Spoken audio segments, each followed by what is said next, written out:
Groesbeck RX versus Indian Harbor Insurance Company.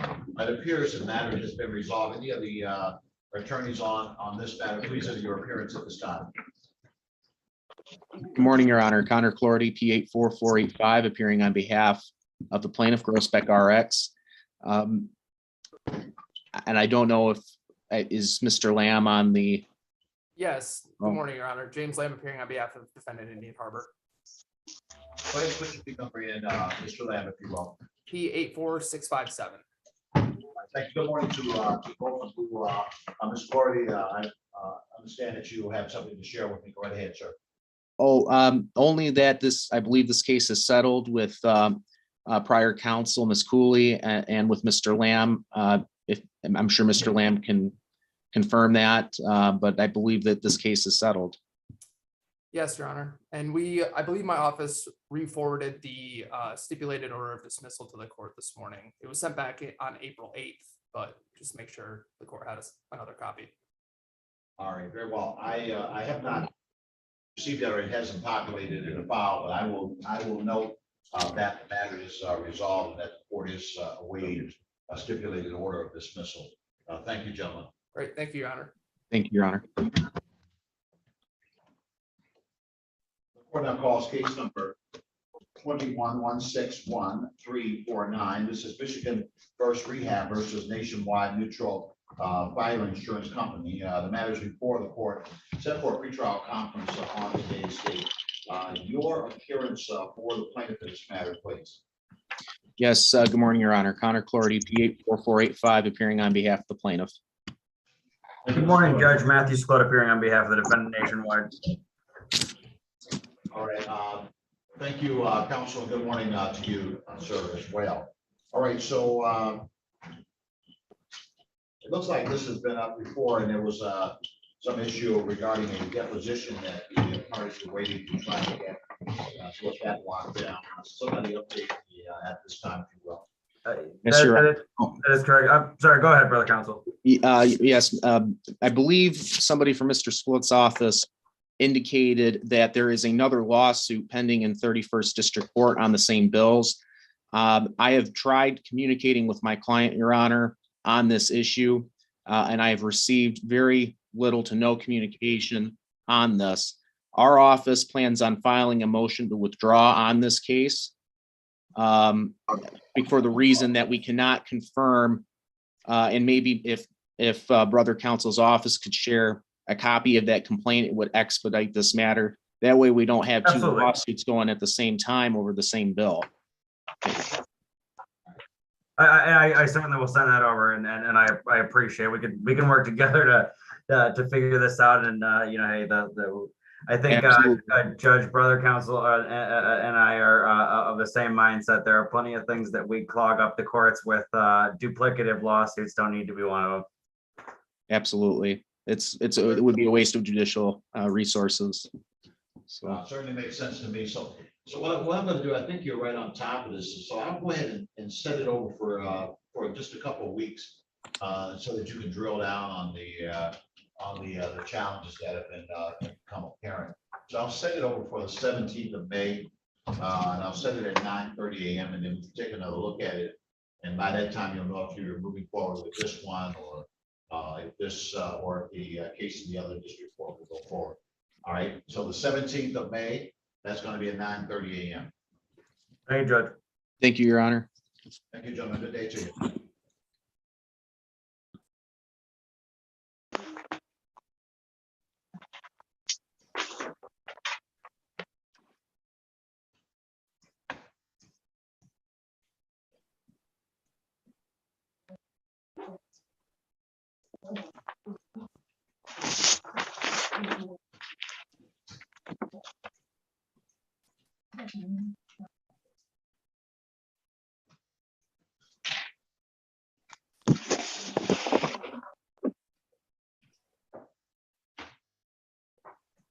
All right, this is case number 21-156 744. This is Universal Collections versus Annette Rogers. Matters on a motion for reconsideration. All right, your appearance for the Plaintiff Universal.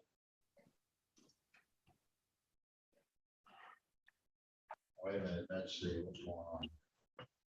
Actually, it's a pretrial conference date is set today. Do I have anyone on Universal? Do I have Annette Rogers? All right, the court will recall that matter. I'm thinking that this case might in fact be resolved. All right. All right, I will call this, I'll recall this matter shortly. All right, the court is calling case number 21-16-8794. This is Velocity Investments versus Geraldine Stevenson. The matters before the court set on for a hearing. Looks like there was a previous default entered in this matter. Your appearance for the plaintiff in this matter, please. Plaintiff on Velocity Investments. All right, do I have Geraldine Stevenson? Yes, I'm here, Your Honor. All right, good morning to you, Ms. Stevenson. I'm looking at the file now, and it looks like a default was entered in this matter back on the looked like sometime in February. So have you spoken with the other side on this? Tell me what you think is going on here, ma'am. I had a bill, okay, and I had a car accident on January 1st, 2019. And then I haven't worked since then. And I get $647 a month from Social Security. When I got my check from work, when they sent me a check, I called all the companies I owed, and I paid them as much as I could to get it under, so I wouldn't be getting other charges, and I had the cars cut off so that I couldn't be accruing more charges. And they say that I owe, I don't know, I don't see how much he say I owe, but he sent the bills out, but I never had a charge card for $4,000. But he's saying that it accrued all of these this money. And but I called each one of them, and I tried to call them since I had this time, but I don't have the number, so I can't, the account number, so I can't get in touch with them. The paperwork they sent me only had the last 4 numbers. So I can't get in touch with them for them to verify that I called them and had all of those cards shut, any cards that I had, because I wasn't going to be able to pay them. I had them shut down, and I was going to pay them as soon as I get my income tax. And then Cobra hit. All right. So I'm looking at the file, and I do see that the complaint that was filed against you, they allege that the amount that's owed is $3,297.19. It also has in the complaint, it also has an account number that they're referring to. And it says that this was a Barclay credit card. Then it has an account number listed after it. So let me check and see just again if anybody is here from the other side. Do I have anyone here for Velocity Investments LLC? Just one moment, man.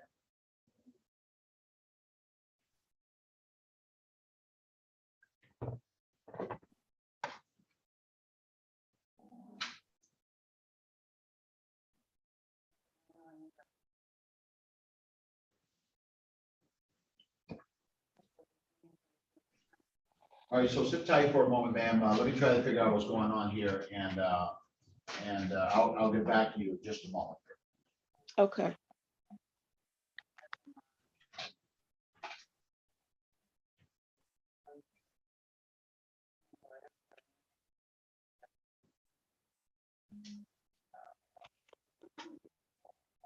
right, this is case number 21-160-888. This is Kara Carson versus Oliver Management LLC. The matter is before the court, set on for a pretrial conference. Your appearance for Kara Carson, whoever's here on this matter. Hello, I'm here.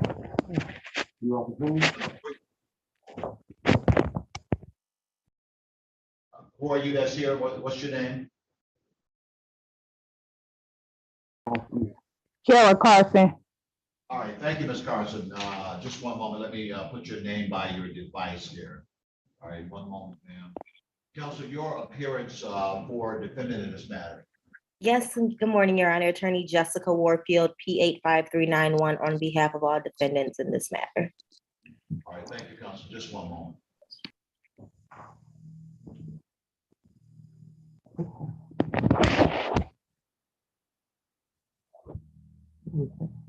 All right, so I've got this set up for a pretrial. I do see that an answer has been filed to the complaint. Looks like that was back in February. And I sent out a scheduling order regarding this matter. And Your Honor, I actually filed a motion back in February as well for summary disposition to have the case dismissed against the individual defendants. And there was an issue with getting a copy to the plaintiff, but that did happen. We have yet to receive a reply, however, but that motion was filed back in February as well. Thank you. So, Ms. Carson, did you receive a copy of that motion, ma'am? Yes. All right. And so I know that you didn't file any written response to that motion, but let me hear what that's about, and then I'll see if you have anything that you want to say in that regard. Madam Counsel, Ms. Warfield, you may at this time proceed on the motion. Thank you, Your Honor. Not to, belabor the motion that's already been submitted, but Your Honor, I was asking that the court dismiss the matter against the individual defendants, Ms. Evelyn Oliver, who is here via Zoom for the record, as well as Arnold Oliver. All the dealings that Ms. Carson has had that pertain to this lawsuit in regards to contracts and obligations were between Oliver Management LLC. The lease agreement was with Oliver Management. The rent went to an Oliver Management bank account. We even have maintenance invoices that were in Oliver Management's name. To pierce the corporate veil, Your Honor, you do have to plead with specificity fraud. The fraud that's alleged in this claim is that my clients forged her signature on a lease. Your Honor, it's been documented in previous things that have been submitted to the court that there were two copies of leases that were submitted. Furthermore, Your Honor, Ms. Carson isn't denying that she had a lease agreement with Oliver Management or Evelyn Oliver. So I believe that the plaintiff has not been able to pierce the corporate veil successfully, and I'm asking that this matter is dismissed against Evelyn Oliver and Arnold Oliver individually. All right, just one moment, ma'am. And Ms. Carson, anything that you wish to tell me in that regard? This is not a motion to dismiss Oliver Management. It's a motion to dismiss the individual defendants, Mr. Oliver and Miss Oliver, because the indication that counsel is arguing is that your relationship herein was in regard to the cooperation that you signed. Whatever agreement you entered into was an agreement with the corporation. Go ahead and talk to me, ma'am, and tell me what you want to tell me, Ms. Carson. Yes. Well, I've never seen a management company. I've seen Mr. and Mr. Oliver, and I never knew about the management company until I paid the first rent. I never seen a management company. I never just seen them two. Then I got a call on the day before Thanksgiving from a new lawyer, Ryan, and he said, if you drop the defendants, Judge Coleman, and be delinquent on the both of us, then on top of that, I had two leases, the original lease and then the lease that she forged and sent me when she put the court date in. All right. So anything that is it true that anything that you might have signed was had on the document, Oliver Management. Is that correct? Well, Your Honor, she didn't let me see that when we were signing. She just had it on the last line and said you can sign right here. See, she never went over the lease agreement with me. She told me that it was her and her husband's house. Then she never told me about the management company. I found out about the management company when I got the first receipt from paying the bill. All right. And when you saw the lease that you signed, it was in fact with Oliver Management. Is that correct? Yeah, yes, that was afterwards, though, a year after, because I asked her when was she coming back to do another lease because I thought that's what you're supposed to do. All right, I got you. So you did in fact, is it in fact true that you had a lease with Oliver Management, that you occupied the property or something under that lease agreement? Is that true? I did have a lease agreement, but at the end of the day, I never seen a management company. It was just her and her husband. They never mentioned a management company. I said I found that out after I saw the first receipt. You told me that 6 times. So let me ask you it a different way. You don't have to repeat that to me. You never signed anything that has Evelyn Oliver and Otto Oliver on any document that you signed, Yeah, correct? It was inside the lease. Okay, so when you looked at the lease and the lease said the parties that is between, it said it was between Kara Carson and Evelyn Oliver and Arnold Oliver. Excuse me, could you repeat it? I can't hear you. I can. Let me put it this way. The documents that I'm looking at, say that there's a rental agreement between Oliver Management and Kara Carson. Is that in fact what you saw on the lease document that you ultimately signed? At first, I never saw the lease. She had me to sign it. Then Let me stop you. Let me stop you. At some point you saw the lease. At the top of the lease agreement is between Kara Carson and Oliver Management, correct?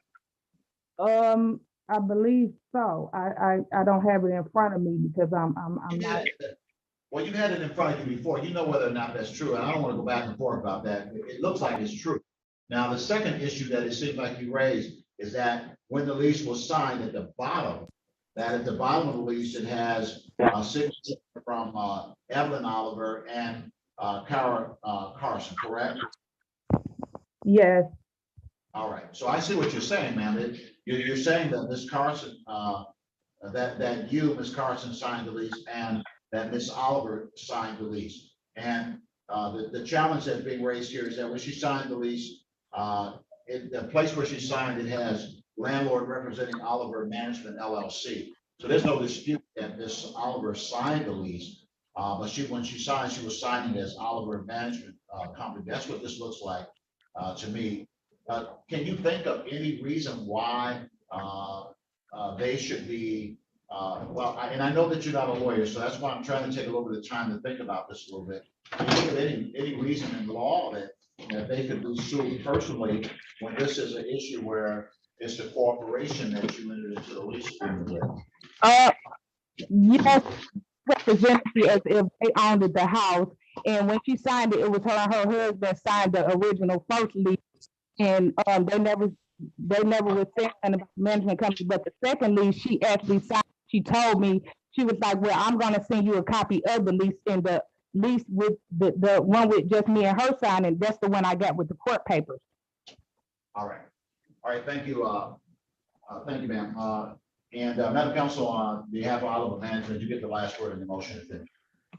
Your Honor, I think all has been stated. Again, all dealings have been with Oliver Management LLC, and plaintiff has not sufficiently raised a claim of fraud that would be able to pierce the corporate veil. All right. All right, I've listened to the arguments on the motion in this matter, and under the motion and having reviewed the file and the issues that are set forth before this court, it's clear to me that that the relationship is a relationship that exists between Kara Carson and Oliver Management Company LLC. That Evelyn Oliver and Arnold Oliver at all times were acting as agents of that corporation. And as such, they cannot be brought into this matter personally, particularly where there is not a sufficient claim that the corporate veil has been pierced either through ultra vires acts of the defendants in this matter. It seems that at all times they were acting under color of the corporation. And of course, any corporation that is a legal entity, a legal person, will have actual persons involved in that corporation to advance the cause of that corporation. And the Oliver Management Company has Mr. and Mrs. Oliver as agents of the company. But there's no basis for them being included in this lawsuit as individual defendants. The lawsuit continues to go forward, but now it will be Cara Carson versus Oliver Management. The court will grant the motion for summary disposition as relates to Arnold Oliver and Evelyn Oliver, and they will be dismissed from this claim at this time. All right, that's my determination on the motion. The issue here now, Ms. Oliver, Ms. Carson, you brought this lawsuit. What do you claim? What do you claim is due to you? How do you claim that you were wrong regarding this? Just tell me briefly. Yes. Yes, so tell me. Go ahead. Tell me what damage was done. What do you believe? Well, first of all, it was severe mold, and my mom is sick. My mom been in the hospital 8 months. I've been sick. Miss Elvin knew that. It's just a lot to it or whatever. I understand she would cover it up because, you know, she don't want to be involved. I never knew about a management company. I just saw them two and just a whole bunch of knick-knack workers. Let me stop you because it sounds like to me that you want to talk about something I already ruled on now. No, I didn't want to talk about that. I just want. I just got you off because the one thing you can't do is interrupt me when I'm talking. Listen, you may not understand the legal nuances of how the court ruled on the motion. I've listened to you very carefully. There's a legal issue that's involved there. This is not Mr. and Mr. Oliver getting away with anything. It certainly is not. There's just a legal nuance that says that if there is a corporation involved, you have to establish some other reason why you can sue somebody other than the corporation. It's like you suing Chrysler and trying to sue some individual for something that happened involving corporation. If it's a corporation, it's a corporation, and the corporation is arguably responsible. That's what you have here. You have a corporation, and that just like if somebody was suing you, if they were suing Carson, and you say, "Wait a minute, I'm Carson Beauty Supply Incorporated." Well, they don't have a right to sue you because something happened at Cara Beauty Supply Incorporated, unless they can show that you didn't act as a corporation. That what you did is that you had a company, but you never acted as a company. You never said anything about the company. You didn't put the company name in the document or anything. So that's what you have. That's a simple issue that's here, is that you can sue the corporation. You haven't shown any basis to sue the individuals. That also means that you still have the right to assert whatever claim you believe that you have that shows that something went wrong and that somebody owes you money. Nothing about what I ruled prevents you from asserting your claim. Now, my question to you is if you would give me a brief statement of what you think your claim is, what you believe is the damage that causes you to have the right to have money in this case. Tell me that briefly, ma'am. You have to hit *6 to come back in.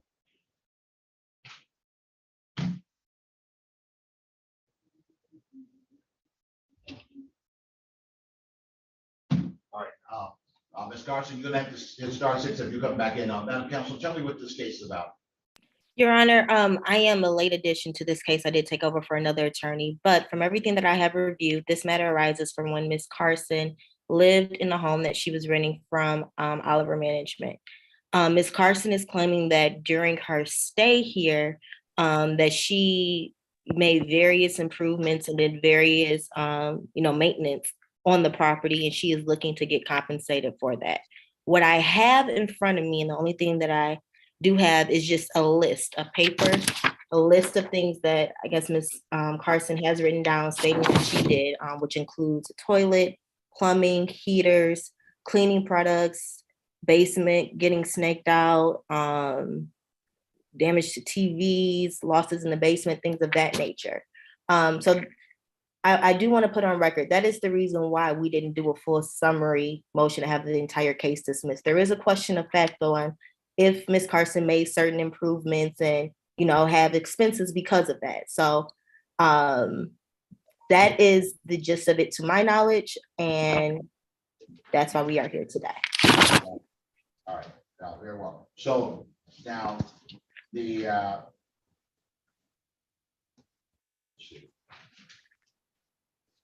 so Ms. Carson no longer rents the property, is that correct? That is correct. A eviction suit was filed and judgment was given to Ms. Oliver Management.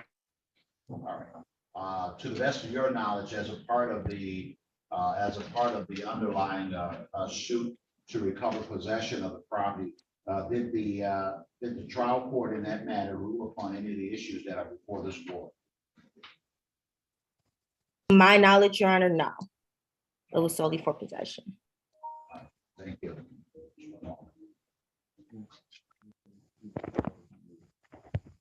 Hello? Oh, I'm sorry. I'm right with you.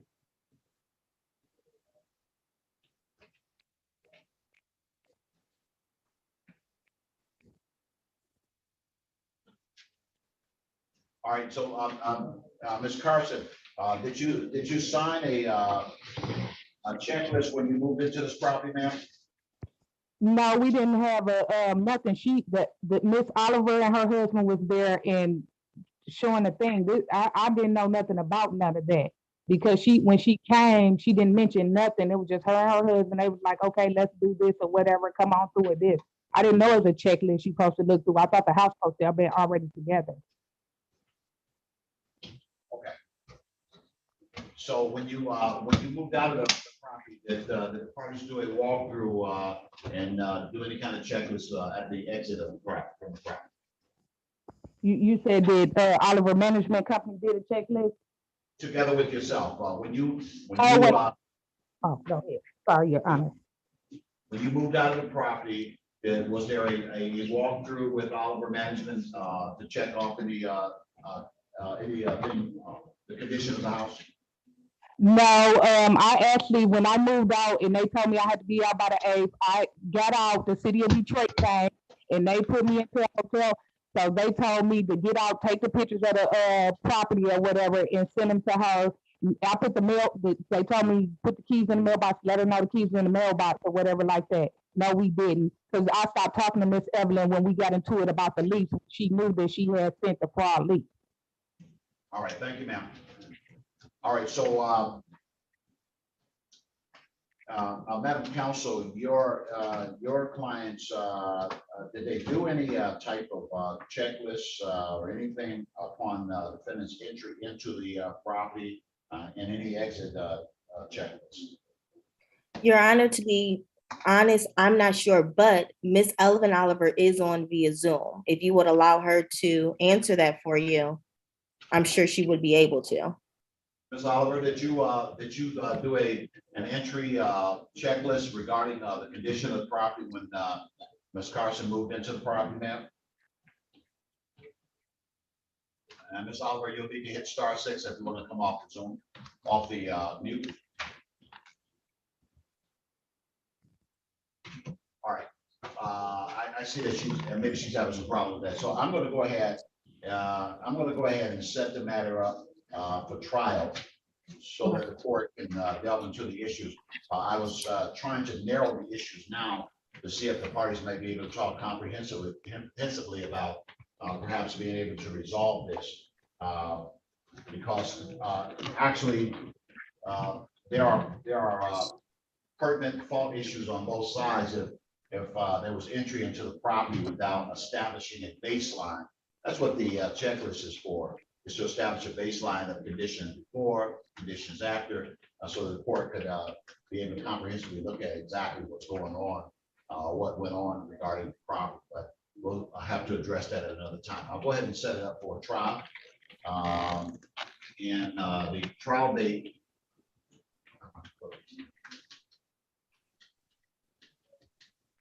What I'm going to have you to do, what I'm going to need both sides to do, Madam Counsel, is to come back on Thursday this week so that my clerk can actually get the date set up. My clerk is away today, and I need to have her to look at my calendar to actually set up the trial date for this. Your So Honor, I'm sorry, Your Honor, but I will be traveling on Thursday. Is there a way that your clerk could call the office? Attorney Ryan Hill will be here and he can get that date. Or No, I'm not on it. When will you be back? Will you be back? I will on be Monday? back on Monday, Your Honor. All right, so let's do it that way. I won't be back on Monday, unfortunately. I'm traveling too, so the 10th, May the 10th, 5:10. Okay. If I can have both of you, Ms. Carson, come back in on a date. What I'm gonna be doing is setting a trial date, a date for hearing, and I need my clerk to put her eyes on that so that I can set a firm date to make sure that happens. So if you come back into the Zoom at 9:30 on the 10th, use the same number that you came in, and that's just for the purpose of the court setting a trial date in this matter. You got that, Ms. Carson?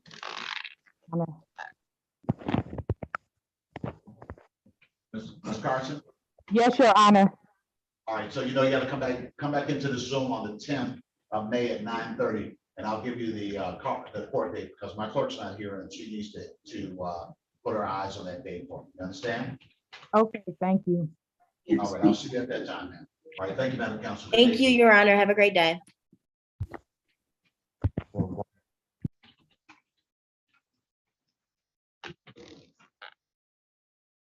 Mr. Johnson, I called Velocity earlier, and so I'm glad to see you here. We're back on the record regarding the suffix 8794 Velocity Investments LLC versus Geraldine Stevenson.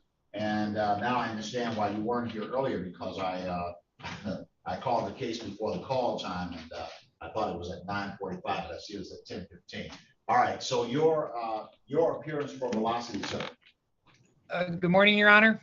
Brad Johnson, P75416, on behalf of the plaintiff. All right, thank you, counsel, and good morning to you. Ms. Geraldine Stevenson is on this Zoom as well, and I've already bid her good morning.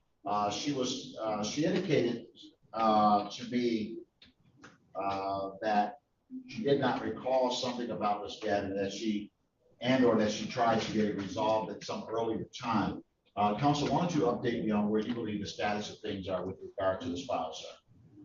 Sure, Your Honor. Last time we were here, I believe Ms. Stevenson requested that I provide her the credit card statements, because I believe she had some type of accident or something that affected her memory. I did mail all those statements I have, which is 56 pages, to her at the Healy Street address. That was on February 28th of this year. She's on a do not call status. She requested that we don't call her, so I haven't been able to speak with her directly about if these, jogged her memory. All right, gotcha. All right, so let me have the two of you speak in a breakout room on this for a moment, and then you can come back in and see me. Did you receive those statements, Ms. Stevenson? You still on mute, ma'am? Just hit *6.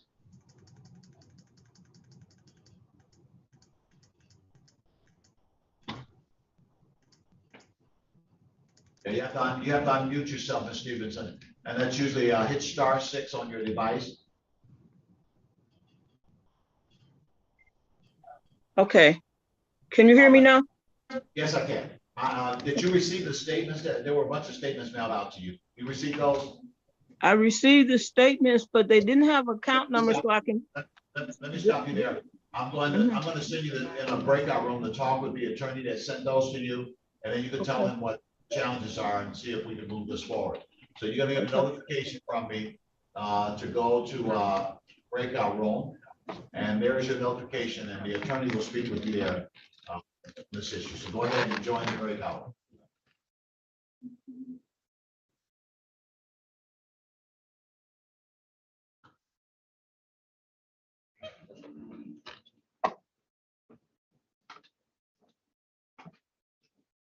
The case that's settled. Am I waiting for? Yeah, we're waiting. We're waiting on order of dismissal. Yeah, I saw that they sent it. Yeah, they sent it. But I didn't see it. I looked through, I didn't see it.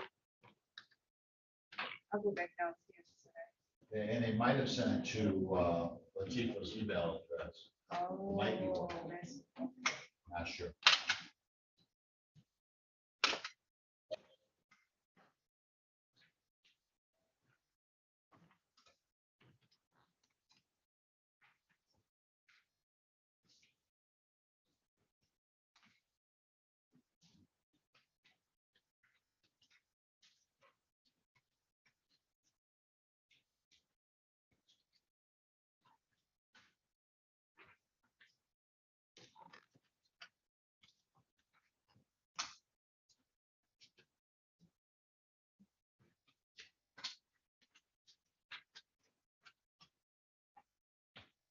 The minute, go downstairs. no. Bunch of this case number. Let's see what the status of things are on this case. Okay. So,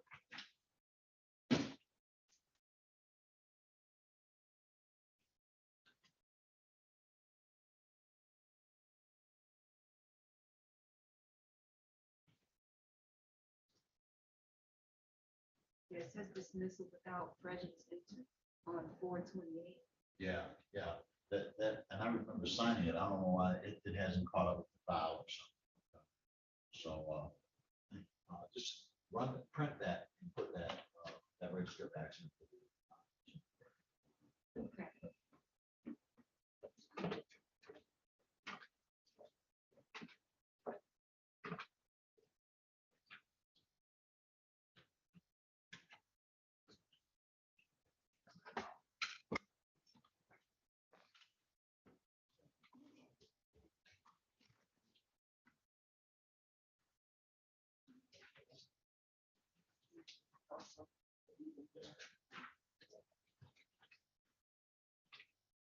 In regard to the suffix 6744 Universal Elections versus Bennett Rogers, the court does note on this review of action herein that the case was dismissed without prejudice, and the court signed the order on the 28th of April 2022. That case is dismissed.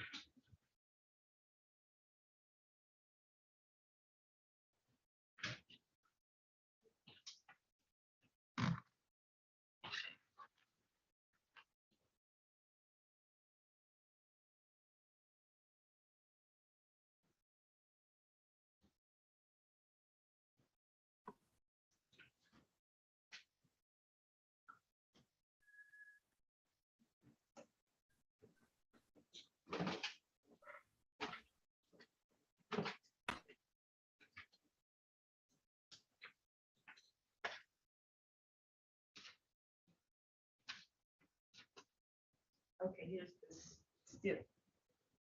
Okay, got it.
So were there any, or did you get to check whether there are any files for today? File? Yeah, I'll go down right now, yeah. Oh, no problem. Right.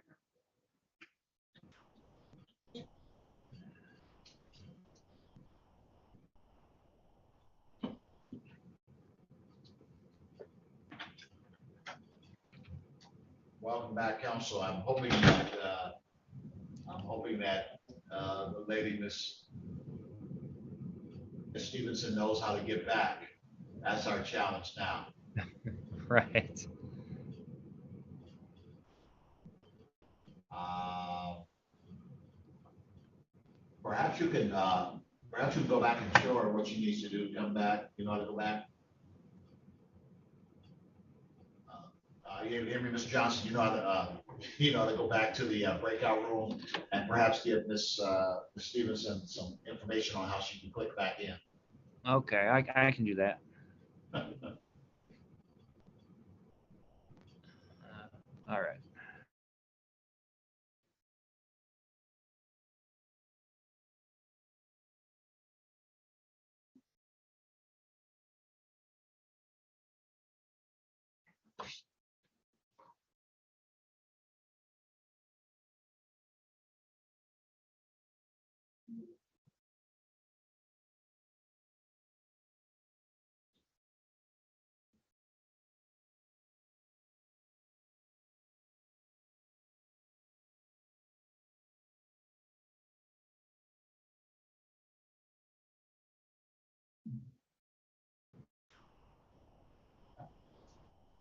Got it done.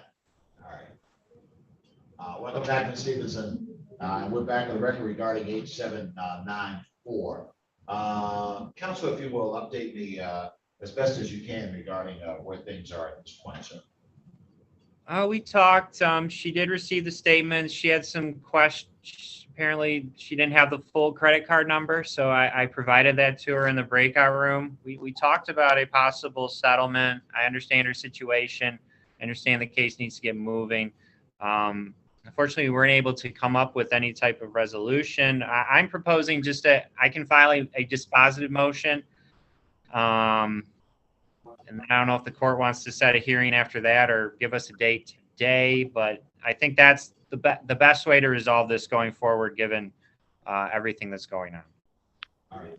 So did you talk about numbers at all? Are you really far apart, or what's shaking on that end? We didn't really talk numbers. I mean, as far as what she can tell me, she is basically judgment proof. Like, there's really, it doesn't matter if it's 2,500 or 25,000. It's not.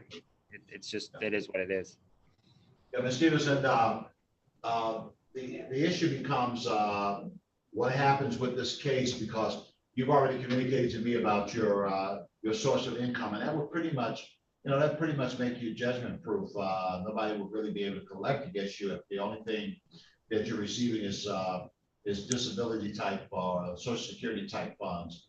That's not subject to collection. But you do have the case, and so the plaintiff is seeking to have an order of judgment based upon the claim that they brought regarding the use of the credit card. And you might be able to agree to something lower than the full amount of that judgment, but it would have to be a judgment. And if in the future you could pay it, you pay it. If you don't have any resources to pay it, then they can never collect against you. That's kind of what this is coming down to. The other thing that's involved, of course, and I'm not suggesting this, but of course, one of the ways that people deal with stuff like this is to file some type of petition in bankruptcy, and then that helps to resolve cases. Bankruptcy. Yeah, but I'm not suggesting that you do it. I'm just telling you that those are some of the ways that people deal with things like this. I'm certainly not suggesting that you do that, because again, where you are right now is you're not collectible. You don't have the assets where they could come after income or anything like that. So, but you still have this bad opinion issue. So if you can't agree to stipulate to entering some type of judgment or order, then I'm going to set it up and set a hearing to determine whether or not a judgment can be entered based upon what's called a motion. The plaintiff would file a motion, and the court would consider that and make a decision as to whether or not they can enter a judgment against you for the amount that they seek.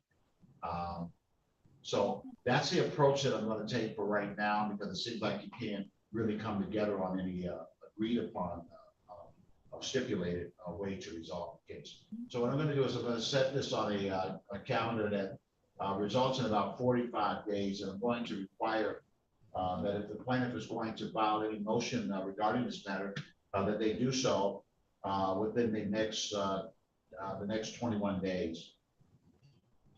Okay, Subsequent to that time, I'm going to set a hearing on that motion. I don't have the benefit of a clerk today, but I'm going to go ahead and work through this anyway. So that that's going to put the hearing on this matter. I'm going to go ahead and set it for June 9th. June 9th, Mhm.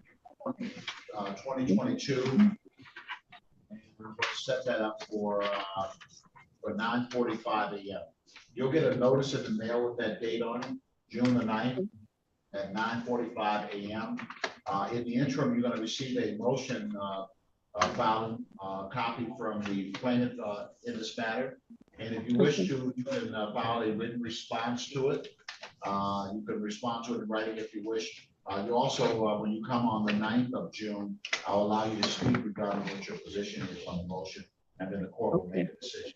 Right, that's going to be June the 9th, 2022 at 9:45. All right, Your Honor. Thank you. Wish you well. Good day. I'll see you on the 9th. Goodbye. Thank you. Bye. Thank you, counsel. Thank you. Okay, how do you leave?